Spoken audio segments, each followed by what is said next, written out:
خلیفہ ثانی جامع القرآن کامل الحیاء والایمان حضرت سیدنا عثمان بن عفان رضی اللہ تعالی عنہ وہ عظیم المرتبت ہستی ہیں کہ جن کی فضیلت کے اندر بے شمار آیات بھی قرآن مجید کے اندر موجود ہیں، اور ان کے شان و مرتبے، مقام و فضائل کے حوالہ سے بے شمار احادیث مبارکہ تمام احادیث کی کتب کے اندر موجود ہیں، اور جتنے بھی سیرت نگاروں نے سیرت کے اوپر قلم اٹھایا، جتنے بھی تاریخ دانوں نے تاریخ کے اوپر قلم اٹھایا، ان سب نے بڑی وضاحت کے ساتھ حضرت سیدنا عثمان غنی رضی اللہ تعالی عنہ کی سیرت کے حوالے سے کلام فرمایا۔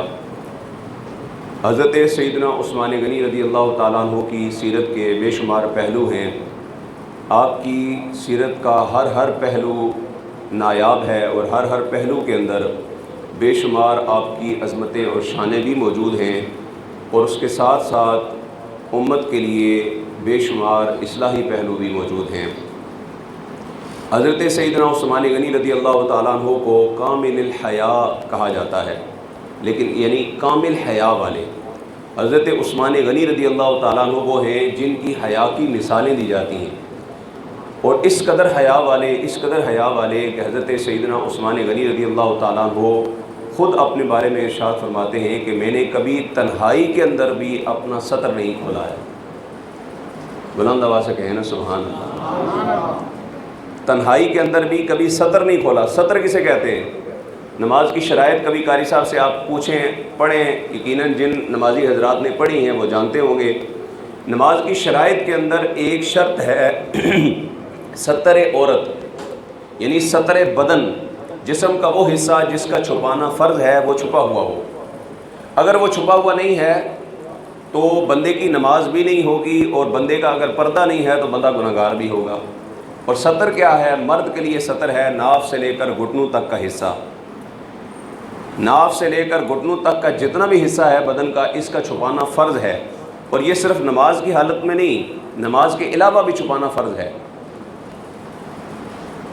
سوائے تنہائی کے کپڑے تبدیل کرتے ہوئے، تنہائی کے عالم میں غسل کرنے کے، ان کے علاوہ کسی شخص کے سامنے بھی ستر کا یہ حصہ کھولا نہیں جا سکتا۔ اور عورت کے لیے ہاتھ، پاؤں اور چہرے کے علاوہ باقی سارا بدن ہی اس کا ستر ہے۔ عورت مینز چھپانے کی جگہ، وہ ساری کی ساری ہی چھپانے والی ہے، سوائے ہاتھ، پاؤں اور چہرے کے۔ ان میں رخصتیں ہیں، ظاہر مجبوری ہے۔ عورتیں تو بے حیا ہوئیں، انہوں نے سروں سے دوپٹے اتارے، بے حیائی کی طرف گئیں، اور انہوں نے آزادی نسواں کا نعرہ لگایا، آزادی مارچ کے نام پر نعرے لگائے۔ لیکن مرد بھی کم بے حیا نہیں ہوئے۔ مردوں نے اگرچہ جلوس نہیں نکالا، اگرچہ جو ہے وہ باقاعدہ روڈوں پر نہیں نکلے بے حیائی کا کوئی سلوگن لے کر، لیکن مردوں کے اندر جب گرمیوں کا سیزن آتا ہے، آپ دیکھتے ہیں گلی محلوں کے اندر نوجوان اور بڑی عمر کے لوگ بھی شارٹس پہنے ہوئے گلیوں میں گھوم رہے ہوتے ہیں۔ اور شارٹ کیا، ادھر گھٹنے سے اوپر تک، ادھر تک کچھا پہنا ہوا ہے، اور پتلی سی جو ہے وہ ہلکی سی ادھر سے کھلی ہوئی شرٹ پہنی ہوئی ہے، اور جو ہے وہ گرمی کے نام پر انجوائے کرتے ہوئے موسم چل رہے ہوتے ہیں، جبکہ ان کے گھٹنے نظر آ رہے ہیں، ان کے جسم کے حصے نظر آ رہے ہیں۔ وہ حصہ جو ستر کا حصہ ہے، جس کا چھپانا فرض ہے، وہ کھلا ہوا ہے، اور بالکل بے شرمی ہے، کسی کو حیا نہیں ہے کہ اس کو جو ہے وہ کور کر دے یا کوئی اس کو سمجھا دے، کیونکہ اس کے لیے ستر کا کھولنا بھی ناجائز ہے، اور دیکھنے والے کے لیے دیکھنا بھی ناجائز ہے۔ لہذا عذر و شرع یہ لازم ہے کہ ستر کو دوسروں کے سامنے، مرد کے سامنے بھی ستر نہیں کھول سکتا، عورت کے سامنے بھی ستر نہیں کھول سکتی۔ اسلام نے اس قدر سختی سے حکم دیا، لیکن اس کے باوجود بے حیائی کی جاتی ہے۔ لیکن حضرت سیدنا عثمان غنی رضی اللہ تعالیٰ عنہ کی شان و عظمت کو دیکھیں، حضرت سیدنا عثمان غنی رضی اللہ تعالیٰ عنہ کی سیرت کو دیکھیں۔ کسی کے سامنے تو اپنے سطر کو براہ نہ کرنا تو درکنار، حضرت سیدنا عثمان غنی رضی اللہ تعالیٰ عنہ تنہائی کے اندر بھی ہوتے ہیں تو اپنے سطر کو نہیں کھولتے ہیں۔ اس قدر حضرت عثمان غنی رضی اللہ تعالیٰ عنہ اپنے رب سے حیا کرتے ہیں۔ اسی لیے حضرت سیدہ عائشہ صدیقہ رضی اللہ تعالیٰ عنہ ارشاد فرماتی ہیں، بڑی مشہور معروف روایت ہے، حضور تشریف فرماتے، حضور کی مبارک پنڈلی سے تھوڑا سا کپڑا ہٹا ہوا تھا، پنڈلی کا حصہ یہ لباس میں سطر میں شامل نہیں ہے جس کا چھپانا فرض ہو۔ حضور کی پنڈلی سے کپڑا ہٹا ہوا ہے، حضور آرام فرما رہے ہیں۔ حضرت ام المؤمنین عائشہ صدیقہ رضی اللہ تعالیٰ عنہ فرماتی ہیں میرے ابا جی ابو بکر صدیق تشریف لائے، حضور جو ہے وہ اسی طرح آرام فرما رہے۔ حضرت عمر فاروق تشریف لائے، حضور صلی اللہ علیہ وسلم تشریف فرما رہے۔ پھر حضرت سیدنا عثمان ابن عفان رضی اللہ تعالیٰ عنہ تشریف لائے تو آقا کریم صلی اللہ علیہ وسلم اسی طرح تشریف فرما نہیں رہے، بلکہ پنڈلی سے جو کپڑا ہٹا ہوا تھا حضور نے اس کو بھی سیدھا کیا ہے، پھر عثمان کو آنے کی اجازت دی ہے۔ ام المؤمنین عائشہ صدیقہ فرماتی ہیں ان سب کے چلے جانے کے بعد میں یہ سارا منظر دیکھ رہی تھی، نوٹ کر رہی تھی۔ میں نے عرض کی یا رسول اللہ یہ کیا وجہ ہے کہ جب میرے ابا جی تشریف لائے ہیں آپ ویسے ہی تشریف فرما رہے، عمر فاروق آئے آپ ویسے ہی تشریف فرما رہے، حضرت عثمان آئے تو آپ نے فوری طور پر اس پنڈلی کو ڈھانپ لیا، وجہ کیا تھی؟ تو میرے آقا کریم صلی اللہ علیہ وسلم نے ارشاد فرمایا اے عائشہ کیا میں عثمان سے حیا نہ کروں جس عثمان سے رب کے فرشتے بھی حیا کرتے ہیں، جس عثمان سے رب کے فرشتے بھی حیا کرتے ہیں، ارے فرشتے بھی جن سے حیا لیتے ہیں اس شخصی کا نام حضرت سیدنا عثمان غنی رضی اللہ تعالیٰ عنہ ہے۔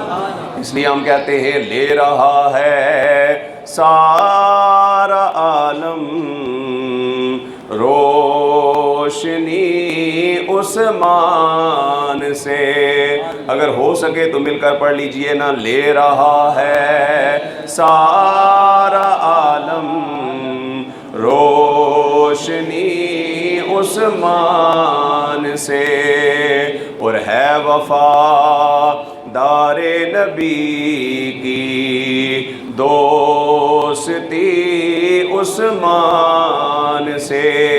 آج جتنے بھی احباب حضرت سیدنا عثمان غنی رضی اللہ تعالیٰ عنہ کا تذکرہ سننے کے لیے وقت نکال کر تشریف لائے ہیں، وجہ کیا ہے؟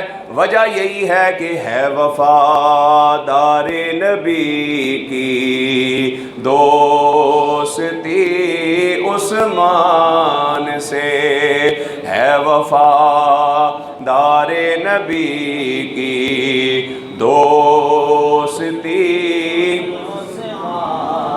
اور مصطفیٰ کے عشق میں ہر لمحہ وہ سرشار تھے۔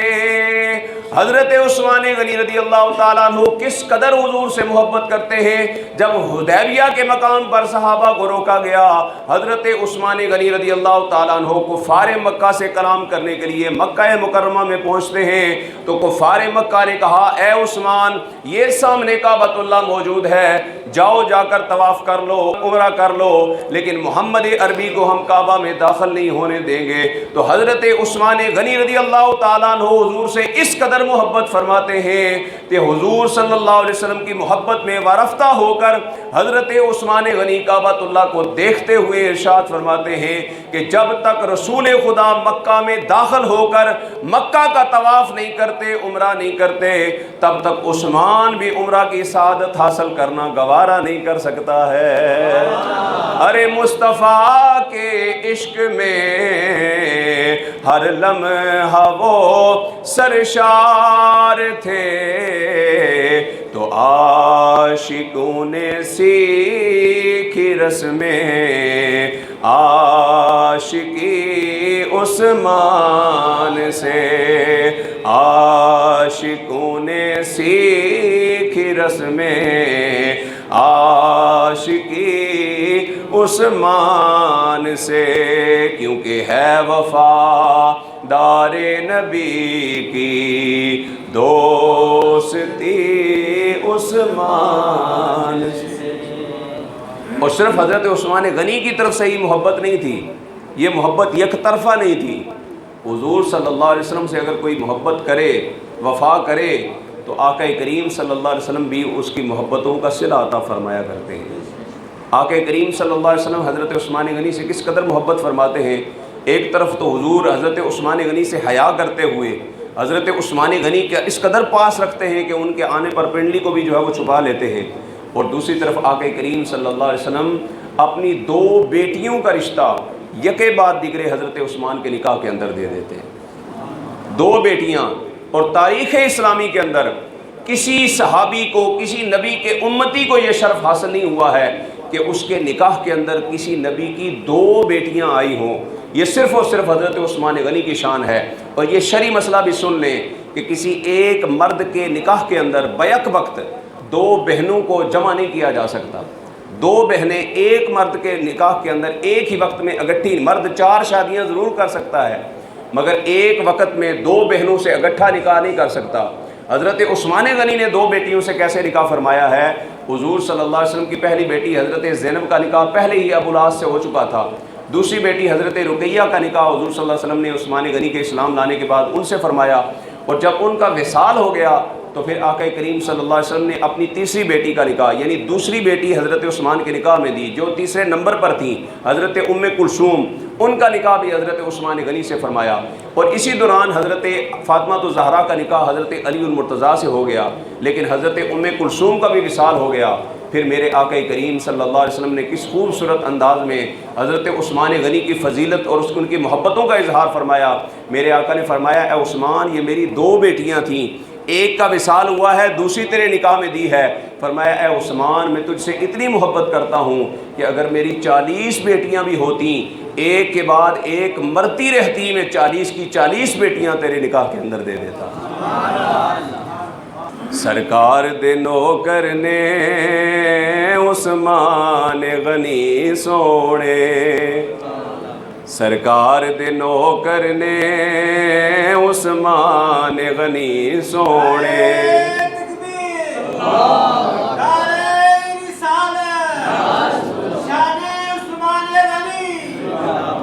مل کر پڑھ لینا، سرکار دے نوکر نے عثمان غنی سونے، اور شاہاں تمہیں بہتر نے عثمان غنی سونے، سرکار دے نوکر نے عثمان غنی سونے، شاہاں تمہیں بہتر نے عثمان غنی سونے، اور گستاخ صحابہ دے ذرا سوچ کے منہ کھولی، گستاخ صحابہ دے ذرا سوچ کے منہ کھولی، کیونکہ داماد پیغمبر نے عثمان غنی سونے، داماد پیغمبر نے عثمان غنی سونے، شاہاں تمہیں بہتر نے عثمان غنی، دب کے کہیں ذرا سبحان اللہ۔ اور پھر آقا کریم صلی اللہ علیہ وسلم کس قدر حضرت عثمان غنی سے محبت فرماتے ہیں۔ حضور صلی اللہ علیہ وسلم 6 ہجری کے اندر عمرہ کی نیت سے مدینہ منورہ سے مکہ مکرمہ تشریف لاتے ہیں۔ حدیبیہ کے مقام پر کفار مکہ حضور صلی اللہ علیہ وسلم کو روک لیتے ہیں۔ کفار نے روک دیا کہ ہم آپ کو مکے میں داخل نہیں ہونے دیں گے۔ حضور صلی اللہ علیہ وسلم نے ایک قاصد بنا کر حضرت عثمان غنی کو بھیجا کہ جا کر ان کو سمجھایا جائے کہ ہم عمرہ کی نیت سے آئے ہیں، ہتھیار نہیں لے کے آئے، کوئی جنگ کا جو ہے وہ ہمارا ارادہ نہیں ہے، ہم صرف عمرہ کریں گے، کعبۃ اللہ کا طواف کریں گے، سعی کریں گے، واپس چلے جائیں گے۔ لیکن کفار مکہ نہ مانے۔ حضور صلی اللہ علیہ وسلم نے کفار سے بات کرنے کے لیے حضرت عثمان غنی کو بھیجا۔ عثمان غنی کو ہی کیوں بھیجا؟ اس لیے کہ عثمان غنی مکہ کے بہت بڑے تاجر تھے، اور جو تاجر چونکہ مکہ کے اندر رہنے والے اکثر بڑے بڑے تاجر تھے، اور تاجروں کی بات ذرا آسانی سے مان لیتے ہیں، لیکن انہوں نے حضرت عثمان غنی کی بات ماننے کی بجائے حضرت عثمان غنی کو وہیں پر روک لیا، اور یہ افواہ اڑا دی کہ عثمان غنی کو شہید کر دیا گیا ہے۔ اب یہ افواہ حضور صلی اللہ علیہ وسلم تک پہنچی۔ آقا کریم صلی اللہ علیہ وسلم نے تمام صحابہ کرام کو ایک ببول کے درخت کے نیچے بلایا۔ حضور ببول کے درخت کے نیچے تشریف فرما ہیں، تمام صحابہ کرام کو حضور صلی اللہ علیہ وسلم بلا رہے ہیں، اور سب کو بلا کر حضور نے بتایا کہ ہمیں خبر ملی ہے کہ عثمان کو شہید کر دیا گیا ہے، آؤ میرے صحابہ میرے ہاتھ پر بیعت کرو، یا تو جان دے کر جائیں گے یا عثمان کے قتل کا بدلہ لے کر جائیں گے۔ رب کائنات نے سورہ فتح کی آیت نمبر 18 کے اندر اس منظر کو خوبصورت انداز کے اندر کھینچا۔ رب کائنات ارشاد فرماتا ہے، لقد رضی اللہ عن المؤمنین اذ یبایعونک تحت الشجرہ، فرمایا اے حبیب البتہ تحقیق رب کائنات ان تمام صحابہ سے راضی ہو گیا۔ مولا کن سے راضی ہو گیا؟ لقد رضی اللہ عن المؤمنین اذ یبایعونک، جو آپ کی بیعت کر رہے تھے۔ کہاں بیعت کر رہے تھے؟ تحت الشجرہ، اس درخت کے نیچے بیٹھ کر بیعت کر رہے تھے۔ رب کائنات عثمان غنی کے قصاص میں بدلہ لینے کے لیے اپنی جان دینے کا عہد کرنے والے تمام صحابہ کرام سے راضی ہونے کا اعلان کر رہا ہے۔ فرمایا میں ان سب صحابہ سے راضی ہو گیا ہوں۔ یہاں ٹھہر کے میں ایک اور بات آپ کو سمجھانا چاہتا ہوں۔ حضرت عثمان غنی کے منکر صرف آج نہیں ہیں، اس سے پہلے بھی تاریخ کے اندر حضرت عثمان غنی کے منکر بڑے بڑے ہیں۔ حضرت عبداللہ ابن عمر کے پاس ایک شخص آیا اور آ کر کہنے لگا یار یہ بتاؤ غزوہ بدر کے اندر کیا حضرت عثمان غنی موجود تھے؟ حضرت عبداللہ بن عمر نے کہا جی نہیں تھے، غزوہ بدر میں عثمان غنی موجود نہیں تھے۔ اچھا جب غزوہ احد ہوا تھا تو غزوہ احد میں جو صحابہ جب افواہ اڑی تھی کہ حضور صلی اللہ علیہ وسلم شہید ہو گئے ہیں تو کچھ صحابہ پیچھے ہٹے تھے، تو کیا پیچھے ہٹنے والوں میں عثمان غنی موجود تھے؟ وہ بھی پیچھے ہٹے تھے؟ جی پیچھے ہٹے تھے۔ تیسرا سوال اس نے کیا کہ جب بیعت رضوان ہوئی تھی اس کے اندر عثمان غنی موجود تھے؟ اس میں بھی شامل نہیں تھے۔ انہوں نے کہا بس ٹھیک ہے میری بات ہو گئی، نہ غزوہ بدر میں شامل ہوئے، نہ احد میں حضور کا ساتھ دیا، نہ بیعت رضوان میں وہ موجود تھے، تو بس میری بات ہو گئی۔ یعنی منکر اپنی مزے کی اپنے پتے کی بات آدھی ادھوری بات لے کر جانے والا تھا۔ عبداللہ ابن عمر سمجھ گئے، فرمایا رک جا، ٹھہر جا، بیٹھ جا، تو نے یہ پوچھا ہے کہ بدر میں حضرت عثمان شامل ہوئے تھے؟ نہیں شامل ہوئے تھے، لیکن کیا تجھے پتہ ہے کس وجہ سے شامل نہیں ہوئے تھے؟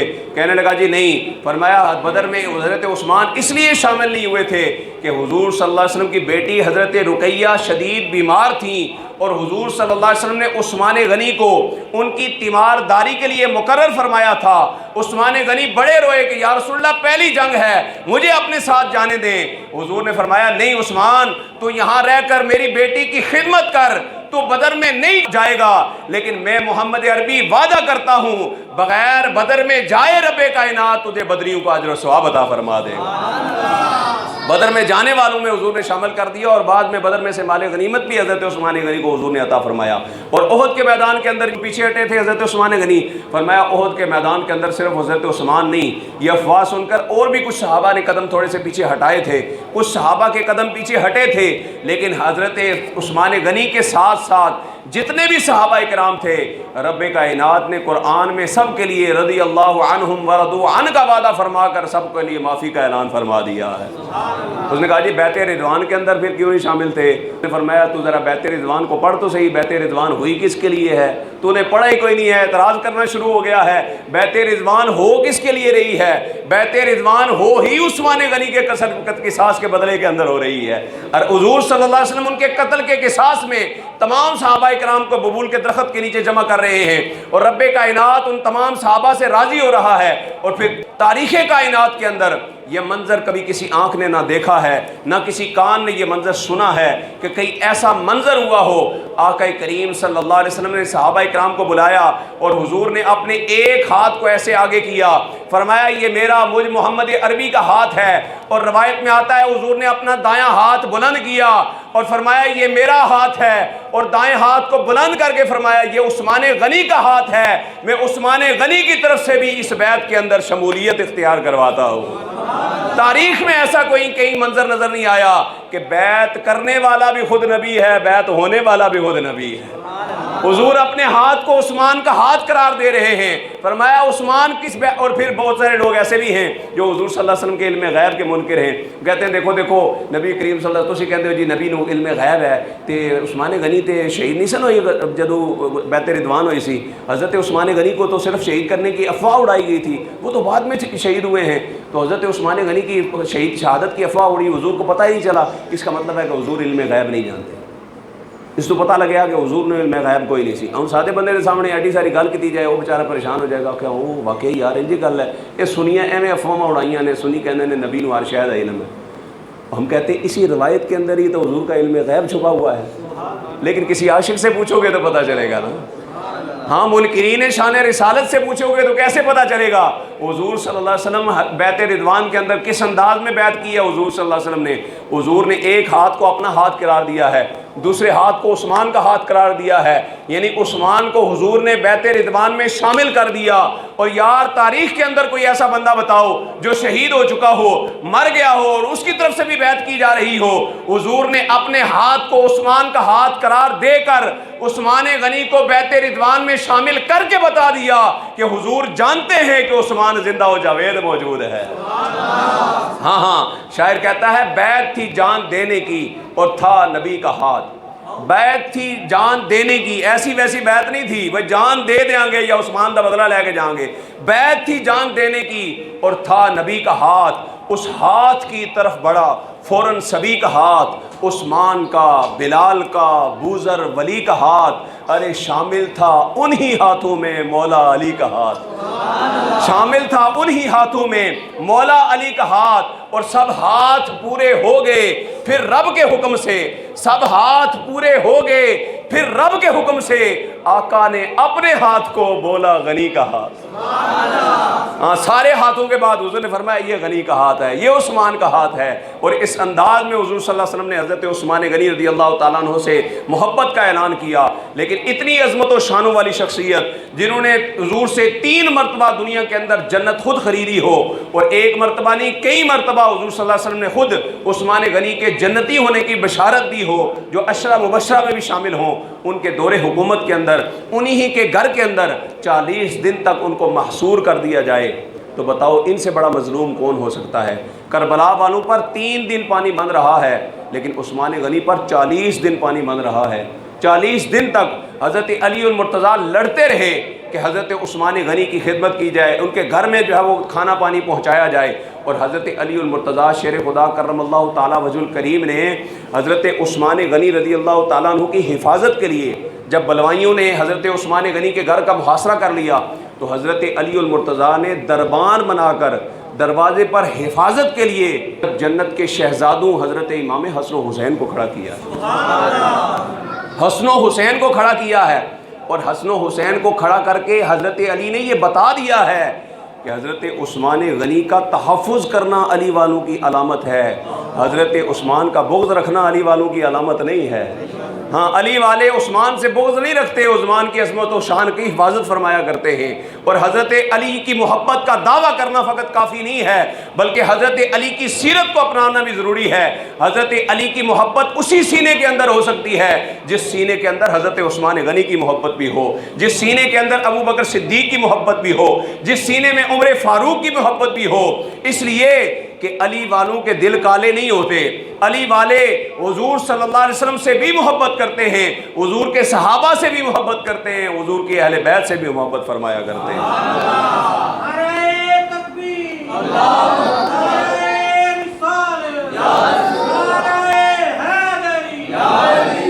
تاجدار ختم نبوت علی زادوں نے بتلایا تحفظ کر کے عثمان کا، علی زادوں نے بتلایا تحفظ کر کے عثمان کا، جو رکھے بغض عثمان سے وہ علی والے نہیں ہوتے۔ اس لیے حضرت علی المرتضیٰ شیر خدا کرم اللہ تعالیٰ وجہ کریم نے واضح بتا دیا۔ اور پھر سنن نسائی، ترمذی شریف اور ابن ماجہ کے اندر ایک روایت ہے، حضور صلی اللہ علیہ وسلم نے ایک شخص کا جنازہ پڑھانے سے انکار کر دیا۔ حضور نے ایک شخص کا جنازہ پڑھانے سے انکار کر دیا۔ جنازہ لایا گیا، حضور نے فرمایا میں نہیں پڑھاتا۔ سنن نسائی، ابن ماجہ اور ترمذی، ان تینوں کتابوں کے اندر حدیث موجود ہے۔ بعض لوگ کہیں گے جی حدیث ضعیف ہے، تو حدیث ضعیف کیسے ہوتی ہے جی؟ کیا حضور کی بات ضعیف ہو سکتی ہے؟ نہیں، نعوذ باللہ، یہ جملہ تو کم سوچ بھی نہیں سکتے۔ حضور کی بات کمزور نہیں ہو سکتی، حضور کی بات ہمیشہ مضبوط ہوتی ہے۔ روایت یا حدیث ضعیف ہوتی ہے راویوں کی سند میں کوئی گڑبڑ ہونے کی وجہ سے، کسی راوی پر جرح ہو جائے، کسی راوی کے اوپر کوئی تنقید ہو جائے، اس وجہ سے حدیث ضعیف ہوتی ہے، ورنہ حضور کی بات ضعیف نہیں ہوتی۔ حضور کی بات ہمیشہ اتھینٹک ہوتی ہے، اور تمام محدثین، تمام فقہائے کرام، تمام مفسرین کا اس بات پر اجماع ہے کہ ضعیف حدیث بھی فضائل کے باب کے اندر معتبر مانی جاتی ہے۔ حضور کے سامنے جنازہ لایا گیا، یا رسول اللہ جنازہ پڑھا دیں۔ حضور نے فرمایا میں جنازہ نہیں پڑھاتا۔ عرض کی یا رسول اللہ آپ تو جنازہ پڑھانے سے کبھی انکار نہیں کرتے، تو جنازے سے انکار کیوں کیا ہے؟ تو حضور صلی اللہ علیہ وسلم نے ارشاد فرمایا اس لیے کہ یہ جو مرنے والا ہے یہ میرے عثمان کا بغض اپنے سینے کے اندر رکھتا تھا۔ عثمان کا بغض سینے، آج کسی کا کہا جائے نا یار فلانا بد عقیدہ سی رہتا ہے جنازہ نہ پڑھو، تو لوگ کہتے ہیں یار مولویوں فتنہ بنایا ہے۔ حضور صلی اللہ علیہ وسلم جنازہ پڑھانے سے انکار کر رہے ہیں یار۔ وجہ پوچھی گئی تو حضور نے فرمایا وجہ یہ ہے کہ یہ میرے عثمان کا بغض اپنے سینے کے اندر رکھتا ہے۔ معلوم ہوا جس سینے کے اندر عثمان غنی کا بغض ہو اس کا جنازہ نہیں پڑھا جا سکتا۔ جب حضور نہیں پڑھتے تو میں اور آپ کو اسی زیادہ جناب کے ساتھ رحم دلی کرنے والے وہ رحمت للعالمین بن کر آئے ہیں۔ ایک اور روایت کا خلاصہ ہے، ایک جنازہ لایا گیا، صحابہ نے عرض کی یا رسول اللہ اس کو کسی نے نیکی کرتے ہوئے نہیں دیکھا۔ صحابہ حضور صلی اللہ علیہ وسلم نے اعلان کیا، پوچھا بھائی کسی نے کیا کوئی ایک نیکی کرتے ہوئے بھی دیکھا ہے؟ ایک صحابی نے عرض کی یا رسول اللہ ہاں میں نے ایک فلاں شخص میں فلاں موقع پر کسی کو مدد کرتے ہوئے دیکھا تھا، میں نے کسی کی مدد کرتے ہوئے میں نے دیکھا تھا، ایک نیکی، باقی کوئی نیکی نہیں ہے۔ حضور نے فرمایا بس ایک نیکی کافی ہے، آؤ اس کا جنازہ پڑھتے ہیں۔ ایک طرف کوئی نیکی نہیں ہے، حضور جنازہ پڑھا رہے ہیں، دوسری طرف نیکیوں کا انبار ہے، لوگ کہہ رہے ہیں نیک ہے، لوگ جنازہ پڑھنے کے لیے آگئے ہیں، مگر آقا کریم صلی اللہ علیہ وسلم فرماتے ہیں میں جنازہ نہیں پڑھاؤں گا۔ حضور یا رسول اللہ کیوں؟ فرمایا اس لیے کہ یہ میرے عثمان کا بغض اپنے سینے کے اندر رکھتا ہے، اگر کوئی عثمان غنی کا بغض سینے میں رکھے حضور اس کا جنازہ پڑھنا گوارا نہیں کرتے، تو جس کے سینے کے اندر ابو بکر و عمر کا بغض بھی شامل ہو اس کا جنازہ کیسے پڑھا جا سکتا ہے؟ اور جس کے سینے کے اندر حضور کا بغض موجود ہو، رسالت مآب صلی اللہ علیہ وسلم کا، خاتم النبیین کا بغض موجود ہو، اس کا جنازہ کیسے پڑھا جا سکتا ہے؟ لوگ کہتے ہو میرا تو ایمان گوارا نہیں۔ بھئی آپ کے ابا جی کو گالی دے، ابا جی کا بغض اپنے سینے میں رکھے، جنازہ پڑھو گے؟ آپ کہتے ہیں نہیں میرے تے ابے دا جناب بڑا وڈا دشمن سی، میں تے منہ تکنا گوارا نہ کردا۔